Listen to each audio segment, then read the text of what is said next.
mes turim realiai apie 10% galimybės realios paveikti kitą žmogų.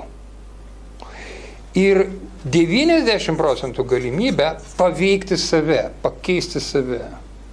Tai realistiškai skaičiuojant, bet kokiuose santykiuose, kokie bebūtų, ekonomiškiausia ir energiją nukreipti į savęs keitimą, tai bus daug greičiau ir efektyviau, negu presuoti antrą pusę, daryti spaudimą, dėti tai didžiulės jėgas, kad jinai pasikeistų, kad jinai patobulėtų. Tai yra tiesiog nerealu.